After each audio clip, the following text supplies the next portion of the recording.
नमस्कार विद्यार्थी मित्रांनो, लोकसेवा अकॅडमीमध्ये मी अप्पा हातनोरे तुमचं स्वागत करतो. आता कंबाईन गट क ची बरेच विद्यार्थी मला म्हणत होते की सर तलाठीचा अभ्यास आम्ही नेमकं कसा करावा, तलाठीला पूर्व आणि मुख्यला जी काय पूर्वपरीक्षा आता जे आहे त्याला आम्ही पास कसं होऊ, काय सिलेबस आहे, अभ्यासक्रम कसा आहे, त्या अभ्यासक्रमामध्ये कोणते विषय आहेत, त्या विषयामध्ये कोणते घटक आहेत, मग त्या घटकात आम्ही नेमकं काय केलं पाहिजे म्हणजे आम्ही अभ्यास म्हणजे पास होऊ. आणि सेम काय सर मुख्य परीक्षेला पण त्याचा फायदा होईल का, त्या सगळ्या गोष्टीचं मी सांगतो. म्हणजे ही परीक्षा किती टप्प्यात होणार आहे, मग त्या काय जे सिलेबस आहे त्या सिलेबसमध्ये कोणत्या विषयाला कोणत्या विषयामध्ये कोणता घटक महत्त्वाचा आहे, त्या घटकामध्ये काय महत्त्वाचं आहे, या सगळ्याबद्दल मी या ठिकाणी तुम्हाला डिस्कशन करणार आहे.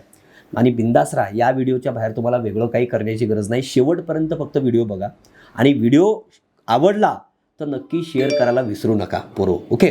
आणि मॅक्झिमम लोकांपर्यंत तो व्हिडिओ गेला पाहिजे. ग्रामीण भागातली आपली विद्यार्थी आहेत त्यांचा नक्की फायदा झाला पाहिजे. तुम्हाला वाटत असेल की खरंच आपल्या बंधूंचा फायदा व्हावा तर ते तिथपर्यंत पोहोचवा ओके. तर बघा, आता ही परीक्षा जी आहे तुमची तलाठी असेल किंवा लिपिक असेल, म्हणजे 11 पद आहेत. त्या 11 पद तुम्हाला डिस्प्लेला दिसत असतील की तलाठी असेल किंवा लिपिक असेल, कर सहाय्यक असेल, MVI RTO असेल. म्हणजे RTOचं पूर्व परीक्षा वेगळी आहे, मुख्य परीक्षा वेगळी आहे ओके. आणि आता बरेच पोरं या 11 पदासाठी मी पहिलं फॉर्म भरला आहे सर, आता तलाठी ॲड झाली म्हणून वेगळं फॉर्म भरावं लागते का, तर वेगळं फॉर्म भरायची गरज नाही ओके. तर बघा, आता या 11 पदासाठी ही पूर्व आणि मुख्य परीक्षा होणार आहे. 2 टप्प्यात परीक्षा होणार आहे. पूर्व परीक्षा 100 जी काही प्रश्न आहेत आणि 100 मार्क असतात. पण जनरली पूर्व परीक्षेचं मेरिट मागच्या वेळेस 7000 जागा असताना गट क चा मेरिट केवळ 19 मार्क लागला होता. आता जास्तीत जास्त 5000 जागा आहेत, अजून पदं ॲड होतील तर काय रे 19 म्हणजे 20-25 मार्क लागू शकतं. म्हणजे पण आता फायदा काय आहे की मी जे सांगतो ते केला तर काय रे पूर्व आणि मुख्यला फायदा होतो. म्हणजे पूर्वला जर समजा पॉलिटी असेल तर मुख्यला पण पॉलिटी आहे. अलग लक्षात. म्हणजे पॉलिटी पहिलं पूर्वचं सांगतो सिलेबस काय आहे ते. तर राज्यशास्त्र म्हणजे पॉलिटी हा विषय आहे, ते 15 प्रश्न येतात. त्यानंतर हिस्ट्री आहे, त्याचे 10 प्रश्न असतात. म्हणजे महाराष्ट्र आणि इंडियाचा इतिहास आहे. म्हणजे पूर्व आणि मुख्यला सारखंच आहे तो. आणि भूगोल आहे, तर भूगोल हा भारताचा आणि महाराष्ट्राचा मिळून 10 प्रश्न येतात. मग त्यामध्ये टॉपिक कोणते करायचे सांगतो पुढं ओके.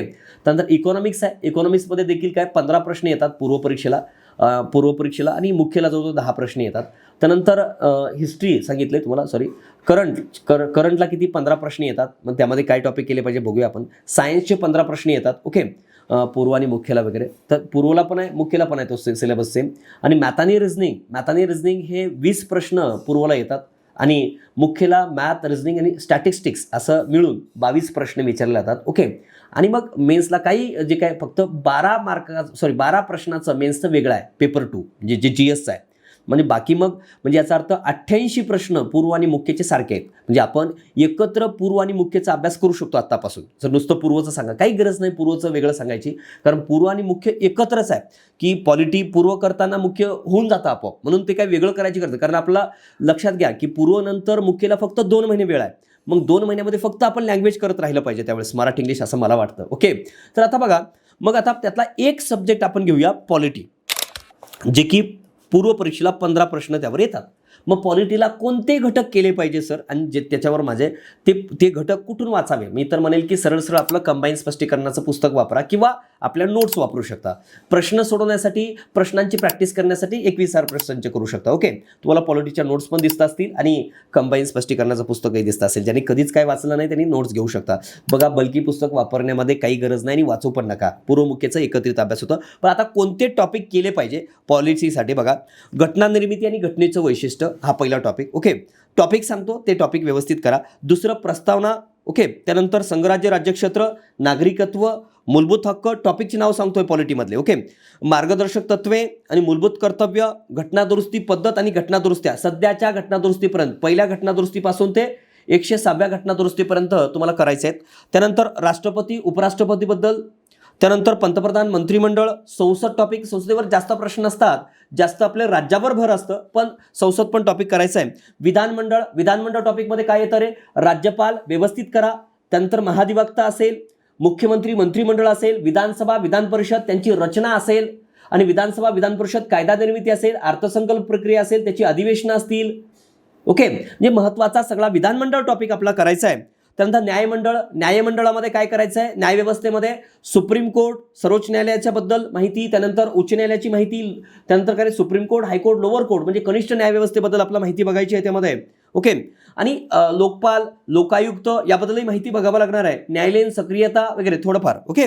त्यानंतर घटनात्मक आणि बिगर घटनात्मक आयोग, त्यातल्या घटनात्मक आयोगामध्ये तुम्हाला निवडणूक आयोग असेल, केंद्रीय निवडणूक आयोग, राज्य निवडणूक आयोग असेल, UPSC असेल, SPSC म्हणजे स्टेट पब्लिक सर्व्हिस कमिशन असतील, किंवा अनुसूचित जाती आयोग, जमाती आयोग, पण जास्त भर निवडणूक आयोग आणि संघ लोकसेवा आयोग म्हणजे लोकसेवा आयोगावर जास्त भर द्यायचा आहे.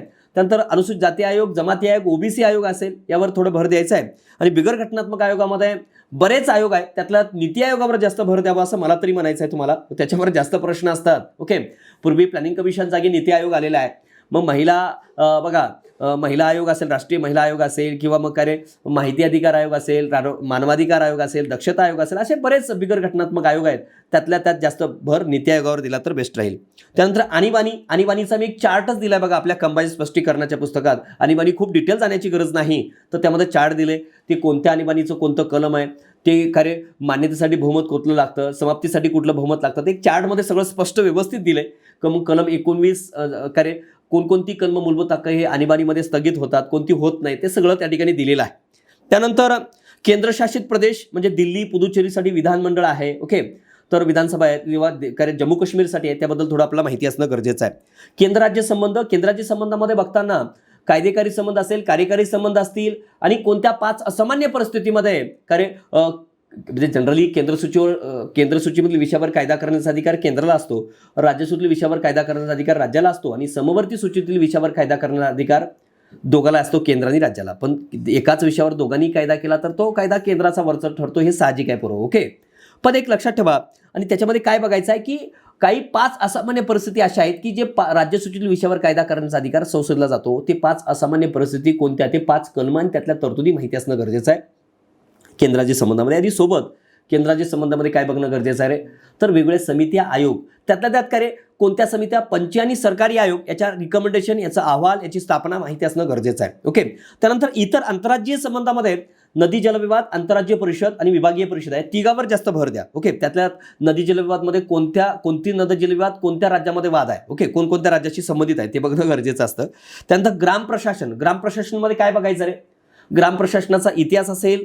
त्यानंतर ग्रामप्रशासनामध्ये काय बघायचं, 73वी 74 घटनादुरुस्ती, त्यामधला 243 पासून ते 243 झड ई पर्यंतची जी कलम आहे त्यातली तरतुदी, जी 73वी घटनादुरुस्ती आणि 74 घटनादुरुस्ती, मी करे त्याचं आपल्या कंबाईनच्या स्पष्टीकरणात असेल किंवा आपल्या पॉलिटी नोट्समध्ये प्रॉपर दिलेलं आहे बघा, दोन्ही करे कंपॅरिझन करून दिलेलं आहे, ते व्यवस्थित करा. 73वी 74 घटनादुरुस्ती आणि केंद्र आणि राज्याच्या समित्या आणि आयोग ते व्यवस्थित करावं लागेल. त्यामध्ये बलवंतराव मेहता समिती असेल, किंवा म्हणजे राज्याची वसंतराव नाईक समिती असेल, किंवा केंद्राची अशोक मेहता समिती असेल, किंवा मग राज्याचे बाबूराव काळे समिती असेल, PB पाटील कमिटी असेल, याबद्दल विचारतात. त्याचे रिकमेंडेशन, त्याची स्थापना, त्याचा अहवाल वगैरे, किंवा अध्यक्ष, सदस्य वगैरे विचारू शकतात. ओके.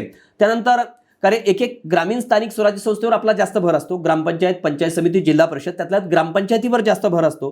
मग सरपंच असतील, सरपंचाची कार्य काय आहेत वगैरे, त्यांना अविश्वास ठराव कसा वगैरे त्यावर, किंवा मग ग्रामसेवकावर वगैरे प्रश्न विचारू शकतात. मग ग्राम प्रशासन ते व्यवस्थित बघा. महानगरपालिका, नगरपालिका, नगरपंचायत, कटक मंडळावर प्रश्न येत नाही का सर? येऊ शकतो एखादा दुसरा प्रश्न. चार्ट स्वरूपात आपण दिलेलं आहे, ते तेवढं केला तरी सफिशियंट आहे. त्यानंतर महान्यायवादी, महाधिवक्ता कंपॅरिझनमध्ये करा की महान्यायवादीची नेमणूक कोण करते, महाधिवक्ताची कोण करतं, त्याचं कलम काय, याचं कलम काय, ती कंपॅरिझनमध्ये केलात तर ते जास्त लक्षात राहतं. कारण राष्ट्रपतीच्या मर्जीनं महान्यायवादी पद धारण करतात, महाधिवक्ता हे कोणाच्या रे राज्यपालाच्या मर्जीनं पद धारण करतात. मग काय त्यांना अधिकार काय, ते विशेषाधिकार कोणते आहेत, म्हणजे संसदेच्या कोणत्याही सभागृहात ते भाग घेऊ शकतात, ओके, बोलू शकतात, भाषण करू शकतात, पण कोणत्या सभागृहात ते मतदान करू शकत नाहीत, कारण ते कोणत्याही सभागृहात सदस्य नसतात. याबद्दल थोडं आपला माहिती असणं गरजेचं आहे.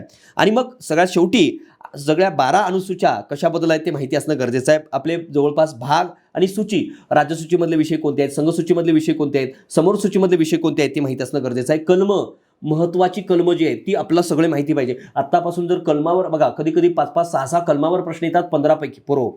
म्हणून का रे मूलभूत हक्क असतील, म्हणजे बेसिक कलम तर माहीत पाहिजे रे, पण इतरही कलमाचा मी एकच पेज दिलाय, त्याच्यावर आतापर्यंत प्रश्न बाहेर गेला नाही, पण तरी पण कलम जे आहे ते लक्षात येत नसतील तर सकाळी ब्रश करताना देखील का रे सोबत आपल्या रूममध्ये चिटकून टाका आणि त्याला मॅक्सिमम रिव्हिजन करा. त्याशिवाय कलमावरील प्रश्न येत नाहीत. सर एकदा वाचलं की लक्षात राहत नाही, मी काय करू सर? अरे हे बघ, अभ्यास केल्याशिवाय लक्षात राहणार नाही. ते तू असो, मी असो, कुणी असो, मग त्याचे मॅक्सिमम रिव्हिजन एकमेव पर्याय आहे. ओके, मग महत्त्वाची कलमं तुम्हाला लक्षात ठेवावे लागणार आहेत. ओके, तर एवढे तुमचे टॉपिक आहेत राज्यघटनेचे. असं एवढं व्यवस्थित केलात तर 15 प्रश्नापैकी 15 बरोबर येतील. अलग लक्षात. त्यासाठी सोर्स काय वापरला पाहिजे? पॉलिटीसाठी नोट्स आहेत आणि त्या नोट्समधला एक टॉपिक वाचायचा, लगेच 21 मधनं प्रश्न सोडवायचं. एवढं तुम्हाला सगळं डिटेल राज्यघटनेचा एका विषयाचं पूर्ण तुम्हाला सिलेबस वाईज सगळं सांगितलेलं आहे. आता दुसरा विषय बघूया आपण, भारताचा इतिहास. म्हणजे इतिहास हे भारताचा आणि महाराष्ट्राचा दोन्ही मिळून 10 प्रश्न आहेत. मग भारतावर जास्त भर असतो का महाराष्ट्रावर सर? तर जर मेन्सचा सिलेबस काढून बघितला तर मेन्समध्ये करे 8 प्रश्न महाराष्ट्रावर विचारतात, 1-2 प्रश्न करे भारतावर विचारतात. पण पूर्व परीक्षा बघितला तर करे भारतावर 3-4 प्रश्न असतात आणि 5-6 प्रश्न ही महाराष्ट्रावर असतात. मग महाराष्ट्रावर कम्पॅरेटिव्हली भर जास्त असतो. मग भारताच्या इतिहासामधली कोणती टॉपिक बघितली पाहिजे आणि त्यात काय केलं पाहिजे हे करे मी जवळपास सांगतो. कायदे. आता 1773 पासून 1935 पर्यंतचे कायदे आपल्याला या ठिकाणी करायचे आहेत. 1773 ते 1935 चे ब्रिटिशांनी केलेली कायदे आहेत. मग 1773 ते 1935 त्यामध्ये 1919 आणि 1935चा कायदा डिटेल करायचा. बाकीचे कायदे करायचे नाही का? मग बाकीच्या कायद्यामध्ये महत्त्वाचे पॉईंट बघायचे. महत्त्वाचे म्हणजे काय सर? मग 1773चा कायदा, मग काय महत्त्वाचं आहे त्यात? तर मग काय महत्त्वाचं आहे? मग त्यामध्ये एकच लक्षात ठेवायचं काय, 1774 मध्ये सुप्रीम कोर्टाची स्थापना कलकत्ता या ठिकाणी केली. पहिला बंगालचा गव्हर्नर होता, आता बंगालचा गव्हर्नर जनरल झाला. पहिला कोण? वॉरेन हेस्टिंग आहे सर. म्हणजे जे काय असेल म्हणजे महत्त्वाचे 1-2 पॉईंट त्यामध्ये लक्षात ठेवायचे. उदाहरणार्थ 1853चा कायदा, मग काय महत्त्वाचं त्यात? पहिल्यांदा स्पर्धा परीक्षा लागू केल्या. असं एकच वाक्य त्यामध्ये लक्षात ठेवायचे, 1-2 वाक्य. पण बाकी 1919 आणि 1935 आणि सोबत 1858 आणि 1909 थोडंफार, पण 1919 आणि 35 थोडं डिटेल बघायचं. कायदे या टॉपिक म्हणजे तुम्हाला एक टॉपिक सांगतो आणि त्यात काय करायचं ते पण सांगतो. दुसरा टॉपिक बघा भारताच्या इतिहासामध्ये ब्रिटिशांचं आर्थिक धोरण आणि त्यामध्ये भूसुधारणा पण येतात. भूसुधारणामध्ये रयतवारी असेल, महालवारी असेल, कायमधारा पद्धत असेल. मग ते त्याच्याबद्दल चार्ट मी दिलाय बघा आपल्या नोट्समध्ये, म्हणजे महाराष्ट्राच्या नोट्समध्ये पण दिलाय की ती पद्धत कधी लागू झालेली आहे, कुणी लागू केली, ते कोणकोणत्या भागात लागू आहे, त्याचे फायदे काय, म्हणजे त्याबद्दल थोडेफार दिलेले आहे, ते व्यवस्थित करा. ओके. आणि त्यानंतर ब्रिटिशांच्या आर्थिक धोरणमध्ये काय, सामाजिक आर्थिक त्यांचं जे काय धोरण आहे, मग त्या धोरणामध्ये काय, मग काय ब्रिटिशांच्या आर्थिक धोरणावर कुणी काय टीका केलेली आहे, म्हणजे आर्थिक समीक्षा जी आहे, म्हणजे दादाभाई नौरोजी यांनी काय म्हणलेलं आहे, रानडे यांनी काय म्हणले आहे, म्हणजे जे काय त्याच्या आर्थिक समीक्षेवर कुणी काय म्हणले, कुणी म्हणले लक्ष्मी विलायतेत चालली, कुणी संपत्तीचं निस्तारण म्हणलेलं आहे, वेगवेगळं काय कुणी काय म्हणलं आहे त्यावर प्रश्न येतो. आणि त्यानंतर ब्रिटिशांनी वेगवेगळ्या सुधारणा ज्या केलेल्या आहेत, जे की रेल्वे असेल, टपाल असेल, जे काय असतील त्या सुधारणांवर प्रश्न येतो म्हणजे येतो. ओके. आणि मग या आर्थिक सुधारणाच्या बाबतीत असणारी समीक्षेबद्दलची पुस्तकं जी आहेत, दादाभाई नौरोजी असतील, रानडेजी असतील, ओके, किंवा मग राजाराम मोहन राय असतील, यांच्यावरल्या पुस्तकावर प्रश्न येऊ शकतो. त्यानंतर 1857चा उठाव आणि त्याचे परिणाम. मग 1857चा उठाव आणि परिणाम, 1857च्या उठावाची कारणं काय आहेत, 1857च्या उठावात ब्रिटिशांना मदत कोणी केली, ओके, किंवा उठावाल्यांना कोणी मदत केली, किंवा 1857च्या उठावाची पुस्तकं कोणती आहेत, 1857च्या उठावाची कमेंट्स कोणी काय म्हणलेलं आहे, 1857च्या उठावावर जे पुस्तकं लिहिली आहेत त्यावरही प्रश्न येऊ शकतो. आणि 1857चा उठाव अपयशी ठरण्याचं कारण काय, आणि 1857च्या उठावाचे परिणाम म्हणजे काय, 1858चा कायदा असेल किंवा राणीचा जाहीरनामा असेल, याबद्दल प्रश्न येतात. ओके. ते व्यवस्थित करणं गरजेचं आहे. आणि उठाव आणि त्याचं नेतृत्व कोणी केले आणि बिमोड कोणी केलंय, म्हणजे ठिकाण, जसं की उदाहरणार्थ कानपूरच्या उठावाचं नेतृत्व कोणी केलंय, नानासाहेब पेशवे. बिमोड कोणी केले ते लक्षात ठेवा लागेल, कोलिन कॅम्पेल. असं प्रत्येक तुम्हाला प्रत्येक ठिकाणांनी ते व्यवस्थित करावं लागेल. त्यानंतर टॉपिक म्हणला तर सुधारणा चळवळी, जे की सामाजिक धार्मिक सुधारणा चळवळी. आता मी तुम्हाला धार्मिक सुधारणा चळवळी म्हणजे काय, वेगवेगळ्या शीख धर्मांतर्गत वेगळे झाले, हिंदू धर्मांतर्गत सुधारणा चळवळी वेगळे झाले आहेत, पारशी धर्मांतर्गत वेगळे झाले आहेत. पण जनरली हिंदू धर्मांतर्गत सुधारणा चळवळी, वेगवेगळ्या धार्मिक सुधारणा चळवळी ज्या आहेत त्यामध्ये कोणती ब्राह्मो समाज असेल, किंवा मग आर्य समाज असेल, सत्यशोधक समाज असेल, की महाराष्ट्राच्या रिलेटेड म्हणतोय सत्यशोधक समाज असेल, किंवा मग मानव धर्म सभा असेल, परमहंस सभा असेल, ओके, जी काय थिओसॉफिकल सोसायटी असेल, जेवढं काय म्हणजे स्वामी विवेकानंद असतील किंवा त्यांच्याबद्दल, म्हणजे ती समाज आणि ज्या व्यक्तीनं ते डेव्हलप केलेलं आहे त्या व्यक्तीबद्दल इन्फॉर्मेशन करणं या ठिकाणी गरजेचं आहे. आणि मग सामाजिक सुधारणा चळवळ म्हणजे सतीबंदी असेल किंवा विधवा पुनर्विवाह कायदा असेल, याबद्दल माहिती असणं गरजेचं आहे. काँग्रेसपूर्व संघटना, मग काँग्रेसपूर्व संघटनामध्ये काँग्रेस स्थापन होण्या अगोदर वेगवेगळ्या कोणत्या संघटना स्थापन झाल्या आहेत, बॉम्बे असोसिएशन असेल, लँड होल्डर असोसिएशन असेल, बॉम्बे असोसिएशन असेल, असे वेगवेगळे खूप आहेत, म्हणजे ते माहिती असणं गरजेचं आहे.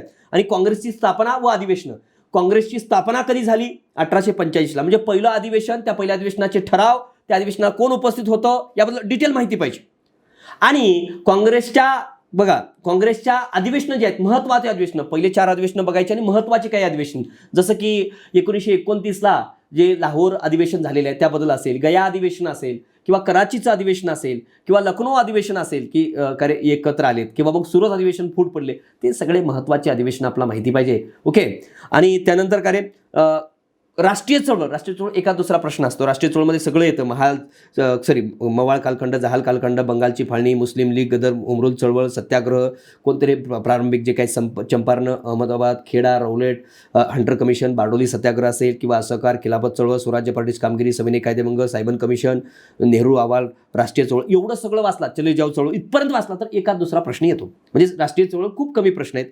त्यानंतर मग क्रांतिकारी चळवळ हा टॉपिक. मग क्रांतिकारी चळवळ भारत, त्यासोबत सुभाषचंद्र बोस एवढं व्यवस्थित करायचं आहे. ओके.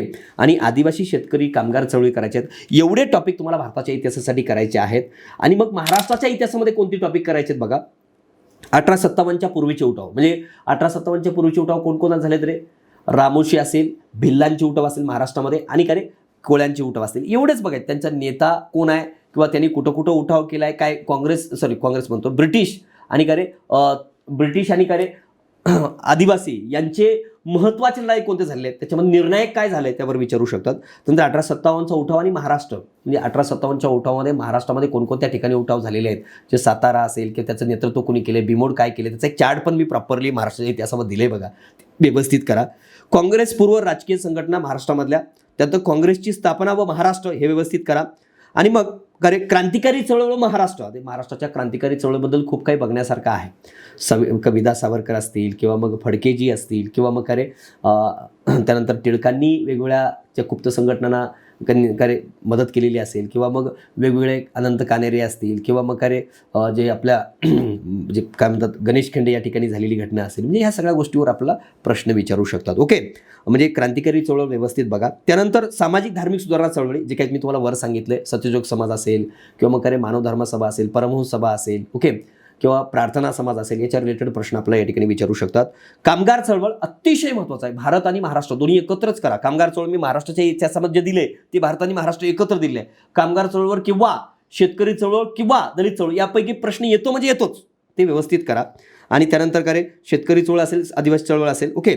आणि महाराष्ट्राची वृत्तपत्रे व्यवस्थित करा. भारताची वृत्तपत्रे थोडीफार बघा, पण महाराष्ट्राच्या वृत्तपत्रावर प्रश्न असतात. दलित चळवळीची वृत्तपत्र कोणती आहेत, ब्राह्मणपत्राची वृत्तपत्र कोणती आहेत, महिला समाजसुधारकाची कोणती आहेत असं विचारू शकतात. आणि सगळ्यात महत्त्वाचा टॉपिक महाराष्ट्राचे समाजसुधारक. महाराष्ट्राचे समाजसुधारक व्यवस्थित करा, त्याच्याशिवाय मार्क येत नाहीत बघा. आणि महाराष्ट्राची स्वातंत्र्य चळवळीतलं महाराष्ट्राचं योगदान, याच्यावर एकाच दुसरा प्रश्न येतो, म्हणजे की महाराष्ट्रामधली सविनय कायदेभंग चळवळ, महाराष्ट्रातली असहकार चळवळ, याच्यावर जास्त प्रश्न नसतात. त्यामुळे काय असं लोड जास्त घ्यायची गरज नाही. अशा प्रकारे आपण राज्यघटना आणि आता इतिहास दोनच टॉपिक झालेत आपले. ओके. दोनच विषय झालेत. आता त्याच्यानंतर नेक्स्ट विषय बघा कोणता रे? अर्थशास्त्र. अर्थशास्त्राला 15 प्रश्न येतात आणि टॉपिक बघला तर फक्त 8-10 टॉपिक आहेत, त्याच्या पलीकडे टॉपिक नाहीत. बघा आता पहिला टॉपिक राष्ट्रीय उत्पन्न. आता राष्ट्रीय उत्पन्नामध्ये काय केलं पाहिजे, तर जनरली राष्ट्रीय उत्पन्नामध्ये बघितलं आपण तर कन्सेप्ट पहिले केले पाहिजे. जीडीपी म्हणजे काय, जीएनपी म्हणजे काय, एनडीपी म्हणजे काय, एनएनपी म्हणजे काय, किंवा जीडीपी डिप्लेक्टर म्हणजे काय, ओके, किंवा मग आधारभूत वर्ष म्हणजे काय, किंवा नेट म्हणजे काय, ग्रॉस म्हणजे काय, फॅक्टर कॉस्ट म्हणजे काय, मार्केट प्राइस म्हणजे काय, त्याबद्दल थोडंफार कन्सेप्ट चांगली माहिती पाहिजे. आणि सोबत राष्ट्रीय उत्पन्न समितीबद्दल असेल किंवा राष्ट्रीय उत्पन्नाचं कोणी मोजलं आहे किंवा राष्ट्रीय उत्पन्नाच्या पद्धती कोणत्या आहेत, उत्पादन पद्धत, उत्पन्न पद्धत असेल उत्पन्न मोजण्याची, किंवा आधारभूत वर्ष आतापर्यंतचे कोणते आहेत, सध्याच्या 22-23च्या आधारभूत वर्षापर्यंत सीएसओ एनएसएसओ बद्दल माहिती असेल. हे थोडंफार राष्ट्रीय उत्पन्न टॉपिकमध्ये एवढ्या गोष्टी, आणि राष्ट्रीय उत्पन्नामधल्या अडचणी काय आहेत, वैशिष्ट्य काय आहेत, असा आपला राष्ट्रीय उत्पन्न टॉपिकवर विचारू शकतात. ओके. आणि राष्ट्रीय उत्पन्न टॉपिकमध्येच तुम्ही जे काय आपले कृषी क्षेत्र असेल, उद्योग क्षेत्र असेल, सेवा क्षेत्र असेल, तर कृषी क्षेत्रात कोणते उपक्षेत्र येतात, उद्योग क्षेत्रामध्ये कोणते येतात, सेवा क्षेत्रामध्ये कोणती उपक्षेत्र येतात, आणि कृषी क्षेत्र जे आहे, कृषी क्षेत्राचं जीडीपी मधलं योगदान काय आहे, उद्योग क्षेत्राचं काय, सेवा क्षेत्राचं काय. पण जनरली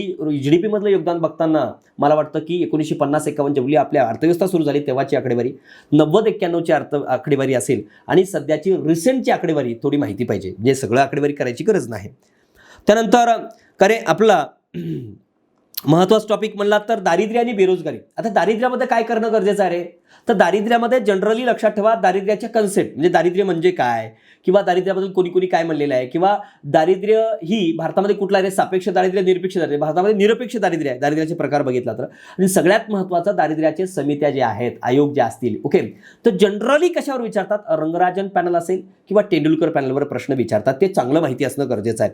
अलग कार्यगट, लकडावाला, जे की नोडल एजन्सी पूर्वी प्लॅनिंग कमिशन होतं त्यांनी स्थापन केलेल्या याच्यावर जास्त भर देणं गरजेचं आहे आत्ताच्या पनगरिया कृती दलापर्यंत. ओके, पण बाकी मग PGI, total poverty gap index असेल किंवा मग मल्टी डायमेन्शनल पॉवर्टी इंडेक्स असेल, याबद्दलही थोडीफार माहिती असणं गरजेचं आहे.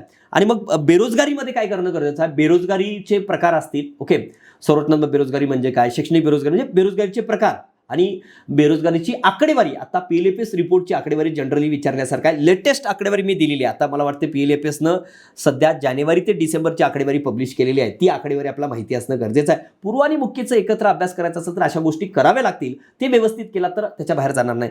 ओके, म्हणजे काही करे तुम्हाला बेरोजगारीमध्ये एवढं तरी करणं गरजेचं आहे, त्याच्या बाहेर जाणार नाही. त्यानंतर नेक्स्ट टॉपिक लोकसंख्या, म्हणजे इकॉनॉमिक्समध्ये लोकसंख्या टॉपिक पण आहे. जनरली इकॉनॉमिक्समध्ये लोकसंख्या करताना बघा, लोकसंख्या टॉपिक करताना काय करायचं रे? भारत आणि महाराष्ट्र असं कंपॅरेटिव्हली करा. महाराष्ट्र आणि भारत असं कंपॅरिझनमध्ये करा. उदाहरणार्थ भारताचं काय करायचं? समजा एकूण लोकसंख्या भारताची किती आहे? 121 करोड 2011चीच, आणि महाराष्ट्राची किती आहे? 11.24 करोड. मग करे सगळ्यात जास्त, म्हणजे एक उदाहरण देतो तुम्हाला, एकूण लोकसंख्येमध्ये पहिले 4 राज्य कोणते आहेत सर्वात जास्त लोकसंख्या असणार आहे? सगळ्यात कमी असणारे पहिले शेवटचे 2च बघायचे. सेम तसंच महाराष्ट्रामध्ये पहिले 4 जिल्हे कोणते आहेत की सर्वाधिक लोकसंख्या आहे? सगळ्यात कमी असणारे पहिले 2 कोणते आहेत? मग दुसरा पॉईंट काय? लिंगोत्तर. लिंगोत्तर किती आहे? भारताचं किती आहे? मग सध्या भारताचं किती आहे? 943. महाराष्ट्राचं किती आहे? 929. असं लिहायचं. म्हणजे ते 2011चं आणि 2001चं पण मांडायचं कंसामध्ये. आणि सोबत काय मग? लिंगोत्तर सर्वाधिक असणारे राज्य पहिले 3 किंवा पहिले 4 आणि शेवटचे 2. इकडं सेम तसं जिल्हे पहिले 4 आणि शेवटचे 2, असं सगळे पॉईंट कव्हर करा. तसंच करे लिंगोत्तर असेल किंवा नागरी लोकसंख्या असेल, ग्रामीण लोकसंख्या असेल, साक्षरता असेल, ओके, म्हणजे सगळे पॉईंट आले त्याच्यामध्ये. करे 0 लिंगोत्तर असेल, असं सगळं प्रॉपर लोकसंख्या कव्हर होईल. त्यानंतर करे लोकसंख्या धोरणं करा. 76चं 2000चं धोरण प्रॉपरली झालं पाहिजे. त्या धोरणाचं त्याची वैशिष्ट्य प्रॉपरली केली पाहिजे असं मला वाटतं. आणि त्यानंतर अजून काय करणं गरजेचं आहे तुम्हाला? तर लोकसंख्या धोरण, लोकसंख्येची टप्पे असतील, लोकसंख्येचे सिद्धांत असतील, हे केलात म्हणजे जनरली आपण इकॉनॉमिक्समध्ये लोकसंख्या करताना कन्सेप्च्युअल प्रश्न जास्त विचारतात. जसं की डेमोग्राफी डिव्हिडंड हा प्रश्न विचारलाय की लोकसंख्या शास्त्रीय लाभांश काय आहे? म्हणजे लोकसंख्या खूप वाढलेली आहे, खरं तर आपलं युवा लोकसंख्येचं प्रमाण जास्त आहे, पण खरं त्यांना डेमोग्राफिक डिव्हिडंड भारताला प्राप्त आहे का? तर त्यावर रिलेटेड पण प्रश्न आलेले आहे. मग ते कन्सेप्च्युअल माहिती असणं गरजेचं आहे. त्यानंतर बँकिंगवर प्रश्न विचारतात. RBI असेल, व्यापारी बँका असतील, RBIच्या रिलेटेड RBIची संख्यात्मक गुणात्मक साधनावर जास्त प्रश्न असतात. RBIची स्थापना, RBIचं राष्ट्रीयकरण, RBIची कार्य, याच्या पलीकडे प्रश्न जात नाही. आणि व्यापारी बँकांवर काय विचारतात रे? व्यापारी बँक कोणती पहिली व्यापारी बँक स्थापन झालेली आहे? व्यापारी बँकांचं राष्ट्रीयकरण कधी झालं आहे? बँकांचं राष्ट्रीयकरण, त्यावर जास्त प्रश्न असतात राष्ट्रीयकरणावर. त्यानंतर अग्रक्रम क्षेत्र कर्ज पुरवठा असेल किंवा RRB असतील वगैरे, याच्यावर प्रश्न विचारू शकतात. किंवा मग अग्रणी बँक स्कीम असेल किंवा आताच्या लघु वित्त बँका असतील, ओके, स्मॉल फायनान्स बँक असतील, ओके, मग याच्यावर जनरली आताच्या नवीन ज्या काय व्यापारी बँकाच्या रिलेटेड ज्या कंटेंट आहे त्यावर विचारू शकतात. ओके, त्यानंतर आंतरराष्ट्रीय व्यापार, आंतरराष्ट्रीय व्यापारामध्ये काय विचारतात रे? तर कोणत्या देशाकडून आपण आयात सर्वात जास्त करतो, कोणत्या देशाला आपण आयात निर्यात सर्वात जास्त करतो, कोणत्या देशाकडून कोणत्या वस्तूची आयात आपण जास्त करतो, कोणत्या वस्तूची निर्यात आपण जास्त करतो, किंवा आयात आणि निर्यात सर्वात जास्त आपण कोणत्या देशाकडून करतो, त्या रिलेटेड प्रश्न विचारू शकतात. त्यानंतर व्यापाराची धोरणं विचारू शकतात. ओके, आणि त्याच्यानंतर आंतरराष्ट्रीय व्यापारामध्ये जी काय आपलं रुपयाचं अवमूल्यन असेल किंवा मग सेज धोरण असेल किंवा EPZ असेल, EPZ असतील, याच्या रिलेटेड आपला प्रश्न विचारू शकतात. ओके, किंवा मग BOP, BOT याबद्दल प्रश्न आपला आंतरराष्ट्रीय व्यापारामध्ये विचारू शकतात. त्यानंतर सार्वजनिक वित्त आणि कर संरचना म्हणजे महत्त्वाचं टॉपिक आहे.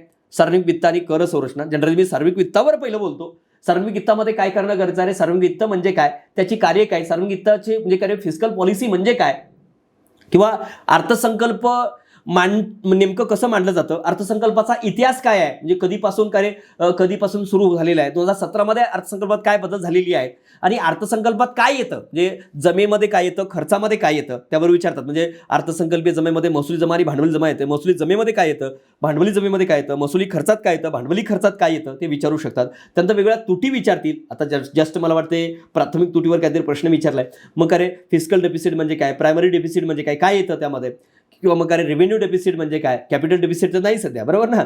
मग हे तुम्हाला विचारू शकतात. त्यानंतर काय जनरल बजेट असेल, ओके, जनरल बजेटवर प्रश्न येऊ शकतो. म्हणजे एक सगळ्यात महत्त्वाचे पॉईंट आहेत की लेखापरीक्षण असेल, कॅग असतील किंवा लेखापरीक्षणाच्या बाबतीत असेल, ओके, ते विचारतील. किंवा मग सार्वजनिक वित्त म्हणजे काय, सार्वजनिक वित्ताची कार्य काय आहेत, त्याचे परिणाम काय होतात, ओके, म्हणजे दुष्परिणाम काय आहेत, ओके, म्हणजे सार्वजनिक खर्च वाढल्याने त्याचे परिणाम काय असतात त्याच्यावर विचारू शकतात. ओके, त्यानंतर मला वाटतं काय अजून जनरल बजेट असेल, अजून एक पॉईंट आहे त्याच्यावर पण विचारतात. ओके, तर जनरल बजेट असेल, अजून कुठला पॉईंट आहे रे, जनरल बजेटच्या रिलेटेड अजून एक पॉईंट आहे जे की तुमचा काय विचारतं, हां, अर्थसंकल्पाचं स्वरूप आहे किंवा अर्थसंकल्पाचे सरकारी अर्थसंकल्पाचे प्रकार असतील त्यावर प्रश्न तुम्हाला विचारू शकतात. ओके, त्यानंतर काय रे टॅक्सेशनमध्ये जर म्हणलात टॅक्सेशन आणि सोबत त्याच्यासोबत काय करणार, इकॉनॉमी सर्वे महाराष्ट्राच्या रिलेटेड मी कंटेंट सोबत दिलेलं आहे, इकॉनॉमिकच्या नोट्समध्ये सगळं दिले. हे कर संरचनेमध्ये काय करायचं रे, जीएसटीच्या अगोदरचे जे काय करेक्ट प्रत्यक्ष कर आणि अप्रत्यक्ष कर याबद्दल डिटेल माहिती बघा. प्रत्यक्ष कर म्हणजे काय, अप्रत्यक्ष कर म्हणजे काय, त्याचं डिफरन्स असेल. ओके, आणि काय रे आता प्रत्यक्ष कर कोणते आहेत, अप्रत्यक्ष कर कोणते आहेत, म्हणजे प्रत्यक्ष कराबद्दल माहिती बघली पाहिजे आणि अप्रत्यक्ष कराबद्दल माहिती बघली पाहिजे आणि आता सध्याच्या जीएसटी बद्दल माहिती बघितलं पाहिजे आणि सोबत याच याच्यामध्ये काय रे वित्त आयोग बघितले पाहिजे. म्हणजे वित्त आयोग म्हणजे काय, मग 12 वित्त आयोगापासून 16 वित्त आयोगापर्यंत वित्त आयोगात जनरली काय बघायचं रे, ते वित्त आयोग कधी स्थापन झालं, अहवाल कधी दिलाय आणि महत्त्वाचे रिकमेंडेशन. ओके, म्हणजे केंद्र आणि राज्याचा वाटा त्यांनी किती सांगितलाय, 41%, 42% जे काय असेल आणि सर्वाधिक काय कराचा वाटा कोणाला मिळतो, युपीलाच मिळाला आहे कंटिन्यू आणि सगळ्यात कमी वाटा सिक्कीमलाच मिळाला आहे. म्हणजे सर्वाधिक वाटा महाराष्ट्राला किती मिळाला हे थोडंफार बघायचं. ओके, त्यानंतर कृषी उद्योग सेवा क्षेत्र, जनरली कृषीवर जास्त भर असतं, कृषीच्या स्कीमवर जास्त प्रश्न येऊ शकतात किंवा मग वेगवेगळ्या क्रांत्या, हरित क्रांती, गोल क्रांती, बरोबर आहे, बटाटा क्रांती काय असेल, बरोबर, इंद्रधनुष्य क्रांती कोणती आहे, म्हणजे क्रांत्या वेगवेगळ्या ती कशासाठी आहेत त्याच्यावर विचारतात. आणि कृषीच्या रिलेटेड स्कीम असतील, कृषीचा वित्तपुरवठा असेल, ओके, आणि हरित क्रांती यावर जास्त प्रश्न या ठिकाणी येऊ शकतो. आणि कृषीचं आयातीमधलं निर्यातीमधलं प्रमाण असेल या गोष्टीवर आणि कृषीच्या रिलेटेड जे वेगवेगळ्या संस्था आहेत, संघटना असतील, काय काय स्थापन केली आहेत त्याच्यावर, नाफेड वगैरे त्यावर रिलेटेड प्रश्न येऊ शकतो. ओके, आणि आर्थिक सुधारणा थोड्याफार बघा, एलपीजी वगैरे, लिबर्टायझेशन, प्रायव्हेटायझेशन, ग्लोबलायझेशन बद्दल माहिती बघा. ओके, आणि आंतरराष्ट्रीय वित्तीय संघटना ज्या आहेत त्या पुढे बघितल्या पाहिजे, IMF असेल, वर्ल्ड बँक असेल. ओके, तर याबद्दल WTO असेल थोडंफार माहिती असणं गरजेचं आहे. आणि लेटेस्ट अर्थसंकल्प मला वाटतं की 2 वर्षाचे अर्थसंकल्प बघितले पाहिजे, सध्याच्या या वर्षाचं आणि केंद्रीय अर्थसंकल्पावरच प्रश्न असतात, राज्य अर्थसंकल्पावर जनरली प्रश्न असतात. मग ज्या वर्षी तुम्ही अभ्यास करतात त्या वर्षाचा अर्थसंकल्प आणि त्याच्या मागच्या वर्षाचा अर्थसंकल्प मी आपल्या पुस्तकात दोन्ही वर्षाचे दिलेले असतात जनरली. ओके, तर ते दोन्ही व्यवस्थित करा. जर एका वर्षाचं असेल तर जुन्या एडिशनमधलं मी वाटलंच तर आपल्या याच्यावर टाकून देईल, तर ते व्यवस्थित करा. ओके, आणि आर्थिक घडामोडी आपल्या करण्यामध्ये तर होत असतात आणि सोबत त्याच्या आकारे योजना ज्या आहेत ते खूप महत्त्वाचा टॉपिक आहे. योजना, सरकारी योजना, शासकीय योजना, त्यामध्ये ग्रामीण विकासाच्या योजनेवर प्रश्न असतात. जसं की आता मनरेगामध्ये बदल झालेला आहे, जी विकसित भारत जी रामजी कायदा असं केले, मग त्या योजनेचा आता लेटेस्ट त्याच्या कार्य पार्श्वभूमीवर विचारलं, NREP वर वगैरे. ओके, NREP किंवा RLGP असेल, स्कीम असतील, त्याला ज्याचा अभ्यास आहे त्याला मी बोलतोय ते कळत असेल, नंतर काय बोलतोय रे हे, काय सांगतोय काय कळत नाही असंही वाटत असेल, खरं आहे की नाही रे. पण जे मी सांगतो या ठिकाणी अतिशय मायक्रो लेवलला तुम्हाला काय घटक आणि त्याचा अगदी मायक्रो अनालिसिस सांगतोय आणि या स्वरूपात ज्याला कळत नाही त्याला मी PDF पण उपलब्ध करून देणार आहे, 60+ PDF 2-3 दिवसामध्ये आपल्या लोकसभा अकॅडमी आणि पब्लिकेशनच्या टेलिग्राम चॅनलवर उपलब्ध होईल. ओके, तर आपण कुठं होतो, हां, योजना. तर ग्रामीण विकासाच्या योजना ज्या आहेत ती महत्त्वाच्या ग्रामीण विकासाच्या योजना बघाव्या लागतील, भारत निर्माण असेल, जे काय महत्त्वाच्या शहरी विकासाची योजना बघाव्या लागतील. त्यानंतर वित्तीय समावेशनाची योजना, जसं की वित्तीय समावेशनाच्या कोणत्या आहेत रे, अनेक स्कीम आहेत ते आपल्याला बघाव्या लागतील. ओके, आणि त्यानंतर कोणत्या रे महिला विकासाच्या असतील, ऊर्जा संबंधित असतील, या स्कीम आपल्याला बघणं गरजेचं आहे, शासकीय योजना. आणि मानव विकास अहवाल HDR अंतर्गत जे काय ISDP असेल, ISDI असतील, SDI असेल, GDI असेल, GI असेल, MPI असेल, हे आपल्याला बघणं गरजेचं आहे विकासाच्या निर्देशांकामध्ये. आणि आर्थिक नियोजन व पंचवार्षिक योजना यामध्ये मी टेबल दिलाय, तेवढंच करा पूर्व. याच्यामध्ये पहिल्या पंचवार्षिक 12व्या पंचवार्षिक डिटेल करण्याची गरज नाही. तर ती योजना ती कधी सुरू झालेली आहे, तिचा साध्य दर, लक्षित दर किती आहे, त्याच्यामध्ये काय सर्वाधिक खर्च कशावर करण्यात आला आहे, त्याच्यामध्ये प्रतिमान कोणतं वापरण्यात आलं, ते फक्त एक टेबल मी म्हणतो तेवढं पहिल्यापासून 12व्यापर्यंत केला तरी सफिशियंट आहे असं मला वाटेल, की त्यामध्ये जास्त डिटेल जाण्याची गरज नाही. एवढेच टॉपिक तुम्ही इकॉनॉमिक्सला केलात तर तुम्हाला माझ्या मते 15 पैकी, आता मागच्या वेळेस मी शिकवल्यापैकी किंवा आपल्या नोट्समधनं जी 17 प्रश्न आलेत, म्हणजे इकॉनॉमिक्सची 15 आणि करंटमध्ये 2 प्रश्न इकॉनॉमिक्सचे आले, अशी 17 प्रश्न, 17पैकी 16 प्रश्न, त्याचा व्हिडिओ पण तुम्हाला इथं डिस्प्लेला त्याचा हे दिसतं असेल व्हिडिओचं तुम्हाला थंबनेल वगैरे, की तिथं 17 प्रश्न आपली आलेली आहेत, 16 प्रश्न आली 17पैकी. मग इकॉनॉमिक्स या पद्धतीनं केला तर 15पैकी तुम्हाला, मी म्हणत नाही की 15 येतील, पण 13-14 प्रश्न बरोबर येतील. ओके. त्यानंतर आता बघा भूगोल बघूया. भूगोलला प्रश्न असतात 10. किती असतात तरी 10 प्रश्न. महाराष्ट्र आणि भारत मिळून 10 प्रश्न असतात. मग आता महाराष्ट्राच्या भूगोलामध्ये काय केलं पाहिजे बघा, मी टॉपिक सांगतो महाराष्ट्र भूगोलाचे. महाराष्ट्र स्थान विस्तार आकार, म्हणजे महाराष्ट्राचा स्थान विस्तार आकार म्हणजे काय, अक्षवर्ती विस्तार, रेखावर्ती विस्तार, महाराष्ट्राचा पूर्व पश्चिम विस्तार किती आहे, दक्षिण उत्तर विस्तार किती आहे, महाराष्ट्राला समुद्रकिनारा किती लाभले. आता नवीननुसार समुद्रकिनारा सांगायचं. ओके. 897 समथिंग काहीतरी, बरोबर ना, 720 नाही सांगायचं. त्यानंतर काय महाराष्ट्राचा पूर्वेकडे कोण आहे, पश्चिमेकडे कोण आहे, दक्षिणेकडे कोण आहे, उत्तरेकडे नैसर्गिक सीमा असतील किंवा राज्य असतील ती माहिती असणं गरजेचं आहे. आकार महाराष्ट्राचा कसा आहे, त्रिकोणाकृती, जे काय असेल थोडंफार. ओके. आणि महाराष्ट्राचं क्षेत्रफळ किती आहे, 3,07,713 चौरस किलोमीटर. भारताचं किती आहे, 32,87,263 चौरस किलोमीटर. मला तुम्हाला खरं सांगू का, मला प्रत्येक गोष्ट कुठली काय विचारा मी सांगू शकतो का, कारण त्याचे रिव्हिजन जास्तीत जास्त होणं गरजेचं असतं. नेक्स्ट टॉपिक बघा, महाराष्ट्राचा प्राकृतिक भूगोल. सगळ्यात महत्त्वाचा टॉपिक आहे प्राकृतिक भूगोल. त्यावर सगळ्यात जास्त प्रश्न असतात. प्राकृतिक इन्क्लुडेड राजकीय म्हणतोय. मग काय त्यामध्ये काय काय माहिती असणं गरजेचं आहे, की राजकीय जर म्हणलात पहिलं तर राजकीयमध्ये काय, की कोणत्या जिल्हा क्षेत्रफळानं सगळ्यात मोठा आहे, कोणता सर्वात लहान आहे, कोणत्या प्रशासकीय विभागामध्ये किती तालुके आहेत, किती जिल्हे आहेत, आणि क्षेत्रफळानं कोणता प्रशासकीय विभाग मोठा आहे, लोकसंख्येनं कोणता मोठा आहे. ओके. आणि जिल्हे, एखाद्या जिल्ह्यामध्ये तालुके, सर्वात जास्त तालुके असणारे जिल्हे कोणते आहेत, आणि त्या जिल्हा आणि त्या जिल्ह्यामधले तालुका माहित पाहिजे. एखादा जिल्हा आहे, समजा नांदेड जिल्हा आहे, त्या नांदेड जिल्ह्यामध्ये तालुके कोणते आहेत, भोकरदन कुठं आहे सांग बरं. नांदेडमध्ये आहे. अरे नांदेडमध्ये नाही, नांदेडमध्ये, भोकरदन जालन्यामध्ये. कन्फ्युजन करणारी तालुके असतील. अलग लक्षात, हे राजकीय भूगोलमध्ये हे कळलं पाहिजे. आणि कोणता जिल्हा, पहिलं मूळ तर आपले कमी तालुके होते, आता तालुके किती झाले तर आपले, जिल्हे किती झाले आहेत, आता 36 जिल्हे झालेत. मग 36 जिल्हे म्हणजे नंतर निर्माण झाले जिल्हे कधी झालेत. समजा उदाहरणार्थ तुम्हाला विचारलं की सांग रे जालना कधी निर्माण झाला, सांग रे सिंधुदुर्ग कधी निर्माण झालं, ते कळलं पाहिजे कोणत्या जिल्ह्यातून आणि ते कोणता जिल्हा निर्माण झाला आणि ते कधी निर्माण झाला. ओके. आणि एखाद्या जिल्ह्यातला रँडमली कुठलाही तालुका विचारला तर सांगता आला पाहिजे. सांग बरं काय रे, तुला विचारलं की हिंगोली तालुक्यामधले जिल्हे सांग, हिंगोली जिल्ह्यामध्ये तालुके सांगता आलं पाहिजे. गडचिरोलीमध्ये सांग, धानोरा कुठे सांगता आलं पाहिजे. एटापल्ली कुठं आहे, गडचिरोलीमध्ये सांगता आलं पाहिजे. ईच अँड एव्हरी पॉईंट तुम्हाला सांगता आलं पाहिजे. तेव्हा तुमचा चांगला अभ्यास झाला, राजकीय भूगोल कव्हर झाला असं गृहीत धरतो. किंवा कोणताही जिल्हा क्षेत्रफळानं विचारू शकतात. मग रँडमली कुठलाही जिल्हा क्षेत्रफळानं विचारू शकतात. पहिले महाराष्ट्रामधले क्षेत्रफळानं पहिले 5 जिल्हे लक्षात ठेवावे आणि सगळ्यात कमी क्षेत्रफळ लक्षात ठेवावं. आणि मग काय करायचं, विभाग आणि त्या विभागातला सर्वाधिक क्षेत्रफळात जिल्हा, सगळ्यात कमी क्षेत्रफळात जिल्हा, असं एक चार्ट करून लक्षात ठेवलात तर कोणताही जिल्हा रँडमली विचारला तर आपला बरोबर येऊ शकतो. ओके. नेक्स्ट बघा, प्राकृतिक भूगोल. प्राकृतिक भूगोलमध्ये महाराष्ट्राचे काय करायचं आहे, महाराष्ट्राचे पहिलं प्राकृतिक विभाग बघा. कोकण विभाग असेल, पश्चिम महाराष्ट्र असेल, त्यानंतर कोणता रे, महाराष्ट्र पठार असेल, याबद्दल डिटेल इन्फॉर्मेशन बघा. त्यानंतर त्या पठारावर असेल किंवा कोकणामध्ये असेल, आपल्याला माहिती आहे खाड्या असतील, नदी आणि खाडी असेल, बेटं असतील, पुळणं असतील, बीचेस असतील, विचारतील जिल्हा बीचेस कुठं आहे सांगा बरं का रे, उभा दांडा बीच कुठं आहे असं विचार, जोड्याजोडामध्ये व्यासदपेरला विचारतील. किंवा एखादा लेण्या विचारतात, एखादं बेट विचारतील, विचारू शकतात. तसंच तुमचा घाट असतील त्याचा उतरता क्रम कसा, उत्तर दक्षिण क्रम, दक्षिण उत्तर क्रम विचारतील. किंवा ते कुठून कुठे जातील विचारतील. घाट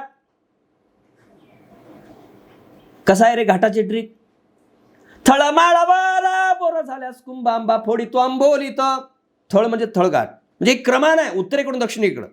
थळमाळावर बोर झाल्यास कुंभांबा फोडितो आंबोलीत. मग शिखर महाराष्ट्राचा सर्वोच्च शिखर कळसुबाई आहे. मग शिखर सगळे माहित पाहिजे. कसा मी हसतो अत्रे म्हणजे काय असेल ते ट्रिक आहे, मग ते ट्रिक सेट करायला गरजेचं आहे.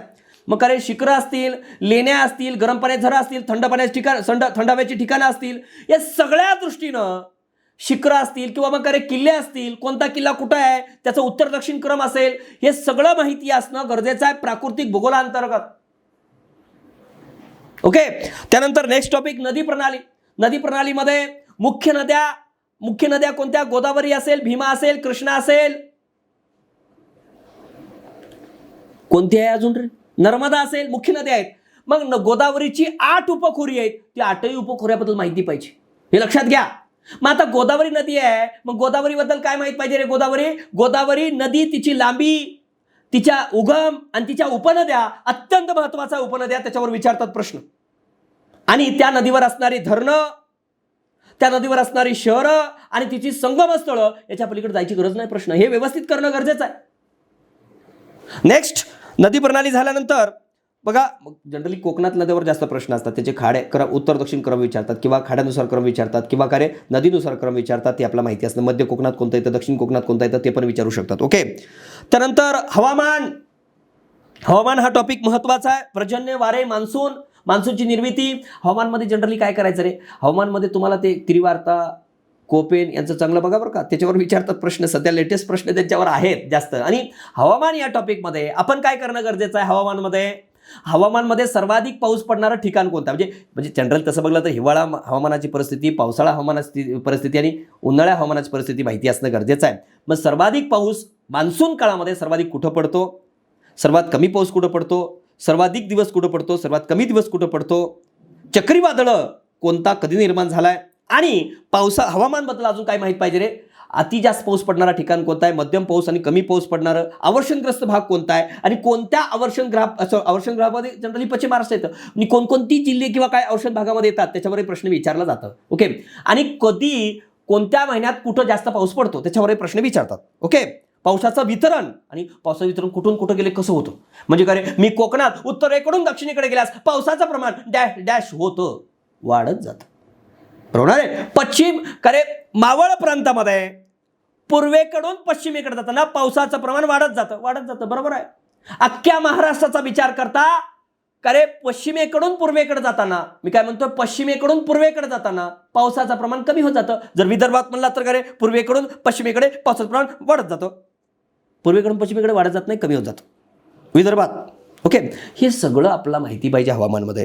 खनिज संपत्तीमध्ये नॉर्मल आहे. खनिज संपत्तीमध्ये खूप डिटेल जाण्याची गरज नाही. खनिज ते कुठं आढळतं, त्याचं प्रमाण किती आहे उत्पादन किंवा साठ्यामध्ये, आणि त्याचा उपयोग काय, दॅट्स इट. याच्या पलीकडे जाण्याची गरज नाही. ओके.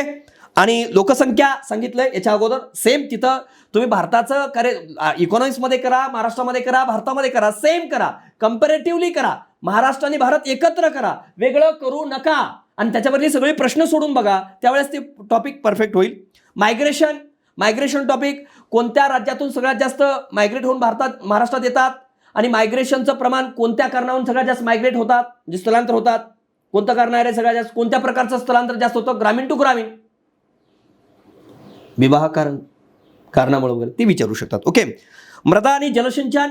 जनरली मृदा कोणकोणती मृदा आहे?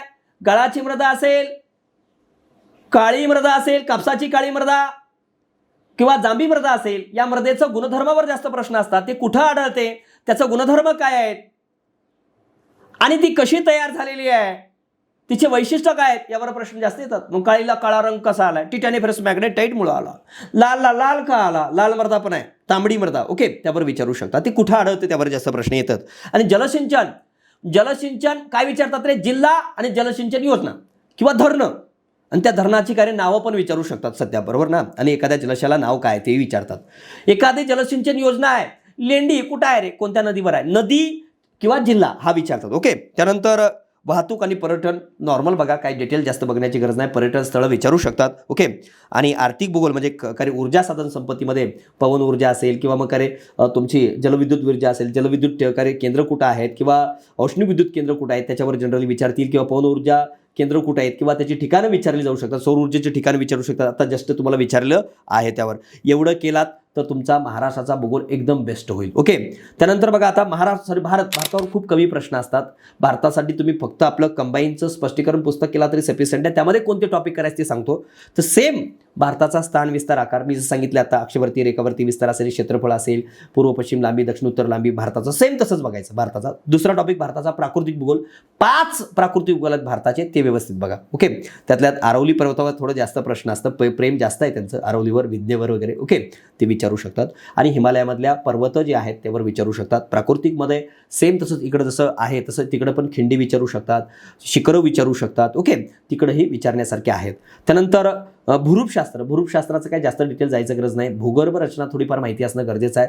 प्रावरणात काय येतं किंवा काय जे काय असतील, ओके, गाभ्यामध्ये काय येतं किंवा वगैरे तुमचा काय जे काय आपलं पृथ्वीचा वरचा थर असेल, प्रावरण जे काय असेल, किंवा मग जे सगळ्यात वरचं काय असतो रे, सियाल, सायमा जे काय असेल त्याबद्दल आपल्याला विचारू शकतात.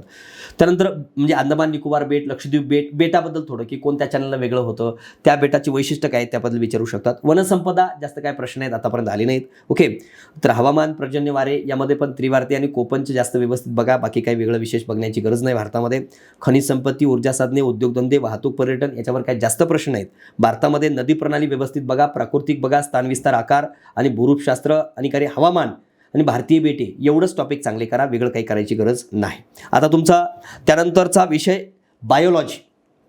सायन्सला टोटल प्रश्न किती असतात रे? सायन्सला 15 प्रश्न असतात आणि त्या 15 प्रश्नांपैकी तुम्हाला 10+ जर आणायचे असतील तर कमीत कमी टॉपिकवर जास्त फोकस करावा लागणार आहे. ओके, मग बायोमध्ये कोणत्या टॉपिकला फोकस करू सर? मी सांगतो तेवढेच कर. लक्षात ठेव, त्या टॉपिकमध्ये काय करायचं बघा, त्या टॉपिकमध्ये सगळंच कर जे काय असेल. पण टॉपिक कोणकोणते करायचे बघा, ते तुम्ही 8वी ते 10वी टॉपिक स्टेट बोर्ड वाचला तरी चालेल. ओके, नाहीतर मग आपल्या नोट्स आहेत सायन्सच्या, फिजिक्स, केमिस्ट्री दोन्हीच्या, पण ते मी जे टॉपिक सांगतो तेवढेच कर. ज्याला सायन्स लय वीक असेल तरी तेवढंच कर, खूप छान असलं तरी तेवढंच कर. कोणकोणते बघ? Animal classification, plant classification, human circulatory system, cell आणि काय डिसीज, त्यानंतर न्यूट्रिशन आणि काय प्लांट न्यूट्रिशन आणि न्यूट्रिशन टोटल आलं, डिसीज आणि काय डिसीज ऑफ प्लांट्स वगैरे, आणि ॲग्रिकल्चरचा थोडा पार्ट असेल तर एवढे टॉपिक करा. आणि वाटलंच तर ग्लँड, हॉर्मोन्स आणि एन्झाईम्स इन ह्युमेन हे थोडं टॉपिक केला तरी सफिशियंट आहे. म्हणजे 3-4 टॉपिक जास्त फोकस करा. Animal classification, plant classification, disease, nutrition, okay, हे 3-4 टॉपिक असतील तर ते 4 टॉपिक जास्त फोकस करा. आणि रसायनशास्त्रामध्ये काय रे, ॲटॉमिक स्ट्रक्चर म्हणजे पहिली गोष्ट पिरियडिक टेबल व्यवस्थित करा. त्यानंतर क्लासिफिकेशन ऑफ एलिमेंट्स त्याच्या रिलेटेडच आहेत. State of matter and it's nature, त्यानंतर काय रे दुसरं chemical reaction, acid and base आणि ऑर्गॅनिक केमिस्ट्री थोडंफार, आणि एन्व्हायरमेंट रिलेटेड काय विचारू शकतात. पण माझ्या मते पिरियडिक टेबल चांगलं करा रसायनशास्त्रामध्ये. आणि फिजिक्समध्ये 3च टॉपिक जास्त महत्त्वाचे आहेत. पहिलं कोणतरी साऊंड, लाईट, इलेक्ट्रिसिटी, हे 3 टॉपिक चांगले करायचे आहेत. आणि त्याच्यानंतर काय दुसरे 2 टॉपिक एक्स्ट्रा करा वाटले तर करू शकता. कोणते? रेडिओ ॲक्टिव्हिटी आणि स्पेस सायन्स वगैरे थोडंफार करायला तर करू शकता. बाकी तर तुम्हाला वेलॉसिटी, फोर्स, स्पीड असेल, वर्क, एनर्जी, पॉवर असेल ते थोडंफार बघा, त्याची काही जास्त गरज नाही. पण मेन फिजिक्समध्ये जास्त भर कशाला द्यायचं? लाईट, इलेक्ट्रिसिटी, साऊंड याच्यावर जास्त भर द्यायचा आहे. आणि त्याच्यानंतरचा शेवटचा विषय आहे तो म्हणजे कोणता रे, तर तुमचा विषय आहे करंट अफेअर्स. तर करंट अफेअर्सला काय केलं पाहिजे? तर करंट अफेअर्सला 15 प्रश्न येतात. तर करंट अफेअर्सला मागच्या गडबला बघितला असेल तर 26 पेपरमध्ये त्यांनी 23चे, 24चे, 25चे प्रश्न विचारलेत. करंट अफेअर्स न सांगणारा विषय आहे, म्हणजे कारण मार्क येतील याची काही गॅरंटी नसते. कंबाईन स्पष्टीकरणात जेवढं करंट दिलं ते व्यवस्थित करा. मी यूट्यूबच्या माध्यमातूनही करंट घेणार आहे, ते त्याची सिरीज व्यवस्थित बघा. ओके, आणि करंटला काय केलं पाहिजे? व्यक्तिविशेष व्यवस्थित करा, पुरस्कार व्यवस्थित करा, क्रीडा घडामोडी व्यवस्थित करा, सामाजिक आर्थिक ज्या घडामोडी आहेत किंवा ज्या काही नवीन स्कीम आहेत ते व्यवस्थित करायच्या. त्यानंतर दिनविशेष थोडंफार बघा. महत्त्वाची पुस्तकं जी आहेत ती बघितली पाहिजे. अंतरिक्ष घडामोडी असतील किंवा संरक्षण घडामोडी असतील ते बघितले पाहिजे. ओके, त्याचं व्यवस्थित करा. आंतरराष्ट्रीय घडामोडी बघा. ओके, त्यानंतर राष्ट्रीय घडामोडी आणि राज्य घडामोडी असतील हे एवढे व्यवस्थित करा. याच्या पलीकडं मला वाटत नाही की करंटला काय वेगळं केलं पाहिजे. व्यक्तिविशेषवर सगळ्यात जास्त भर असतं त्यांचं, म्हणजे ते व्यक्तिविशेष म्हणजे नेमणुका आल्या किंवा निधन वार्ता आल्या हेच याच्यावर जास्त भर देणं. नेमणुकाही महत्त्वाच्या नेमणूक करायच्या, उगाच सगळ्याच नेमणुका करत बसण्याची गरज नाही. ओके, पुरस्कारामध्ये तेच सेम की महत्त्वाची पुरस्कार, जसं की भारतामध्ये पद्म पुरस्कार महत्त्वाचे आहेत. भारतरत्न असेल किंवा पद्मभूषण, पद्मविभूषण असेल, पद्म पुरस्कार असेल, त्यावर प्रश्न असतोच. किंवा चित्रपट पुरस्कार म्हणलात आपला चित्रपटामध्ये सगळ्यात मोठं कोणता? ऑस्कर पुरस्कार असेल जागतिक लेवलला असेल. भारतामध्ये मला आता राष्ट्रीय चित्रपट पुरस्कार असेल, म्हणजे ते प्रत्येक क्षेत्रातलं टॉपचं पुरस्कार ते बघितलं पाहिजे. उदाहरणार्थ तुम्हाला जर म्हणलं मी साहित्यामधलं म्हणला तर साहित्यामध्ये कोणकोणता आहेत रे? नोबेल पुरस्कार असेल किंवा मग भारतामध्ये म्हणला तर कोणता आहे? साहित्य अकादमीचा पुरस्कार असेल, ज्ञानपीठ पुरस्कार असेल, म्हणजे हे महत्त्वाची जी पुरस्कार आहेत ती कळले पाहिजे. उगाच कोणतेही पुरस्कार काही करत बसायचं नाही रे, त्याच्यावर मार्क येत नाहीत बरोबर. ही स्ट्रॅटेजी कळाली पाहिजे. या सगळ्याची PDF मी तुम्हाला उपलब्ध करूनच देणार आहे, पण हे व्यवस्थित करणं गरजेचं आहे असं मला वाटतं. ओके.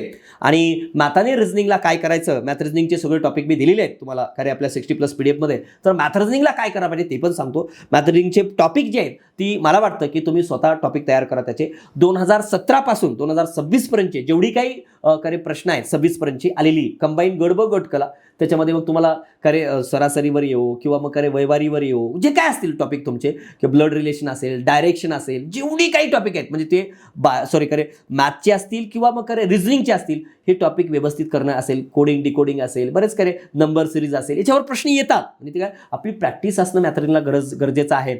मग खरे 2000 काय म्हणतोय मी, कमीत कमी 17 पासून ते 2026 पर्यंत प्रत्येक प्रश्न सॉल्व्ह करा, स्वतः सॉल्व्ह करा. पण ते त्याच्या स्पष्टीकरणाचं पुस्तकवर वापरला तर मार्क येणार नाहीत पोरो. त्याची प्रॅक्टिस व्यवस्थित करा. जेवढी तुम्ही प्रॅक्टिस दररोज, मी तर म्हणेल मॅथ रिझनिंगला दररोज 1 ते 1.5 तास दररोज दिला पाहिजे. कारण 20 प्रश्न आहेत, मेन्सला पण 20 प्रश्न आहेत. त्याचं चांगलं प्रॅक्टिस केला तर आपला रिझल्ट येतो. प्री रिझल्ट येणं सोपं आहे, पण मेन्सचा रिझल्ट येणं अवघड आहे. ज्याला आत्तापासून मेन्सचा अभ्यास करायचा आहे त्यांनी मराठी इंग्लिशसाठी आपली पुस्तकं आहेत. मराठीचं सेट ए सेट बी असेल, ओके. इंग्लिशसाठी खरे जे काही सेट ए असेल आणि खरे तुमचं पेपर 2 साठी मेन्स नेव्हिगेटर पुस्तक आहे, ते तुम्ही करू शकता. ज्याला आत्तापासून करायचं आहे, सर माझा बऱ्यापैकी प्रीचा अभ्यास आहे, मी करतो होतो, तर हे पुस्तकं तुम्ही वापरू शकता. 15 ऑगस्टला आपली सेट ए सेट बी आणि मेन्स नेव्हिगेटर पण येणार आहे. तर आत्तापासून तुम्ही त्याचं रजिस्ट्रेशन आपल्या अकॅडमीला करायचं 90111933 वर करू शकता. ओके. आणि ज्या विद्यार्थ्याला वाटतं की यार आपला खरंच सर तुम्ही एवढं सगळं सांगितलं तर आम्हाला बॅच करायची आहे तुमची, तर आपली प्रीसाठी कंबाईन गटच्या प्रीसाठी ही बॅच आहे जी दिसते तुम्हाला, कंबाईन पूर्वची बॅच 2000 रुपयावाली, आणि इकडं मेन्सची बॅच दिसत असेल, पूर्व आणि मुख्यची एकत्रित असणारी बॅच. ओके. आणि ज्या विद्यार्थ्याला खरे पूर्वी वाचलेला आहे आणि फक्त कंबाईन बुकच्या आधारे जे रिव्हिजन बॅच आहे ती करायची असेल तर ही बॅच आहे. तर या पद्धतीनं तुम्ही करू शकता. बॅच करावंच म्हणून या ठिकाणी सांगितलं आहे. तसं सांगायचं असेल तर हे बॅचेसबद्दलचं इन्फॉर्मेशन पहिलं सुरुवातीला सांगितलं असतं. मला ह्या उद्देश काय की तुमचा अभ्यासक्रम आणि मायक्रो ॲनालिसिस जी असतं कशा पद्धतीनं केलं पाहिजे ते सांगितलंय. आणि मुख्यला जी काही नॉन कन्व्हेन्शियल सब्जेक्ट आहेत, कम्प्युटर असेल, रिमोट सेन्सिंग असेल, मेन्सला म्हणजे पेपर 2ला आहेत की कम्प्युटर आहे, 3-4 प्रश्न येतात, जास्त येत नाहीत. टोटल सगळे मिळून 12 प्रश्न येतात. लॉला 3 प्रश्न असतात. रिमोट सेन्सिंग 1-2 प्रश्न येतात. ओके. किंवा स्टॅटिस्टिक्स त्याच्यावर 1-2 प्रश्न येतात. हे जे नॉन कन्व्हेन्शियल म्हणजे जे पूर्व आणि मुख्यला कॉमन नसणारे सब्जेक्ट आहेत त्याच्यासाठी वेगळं काही करू नका पोरो.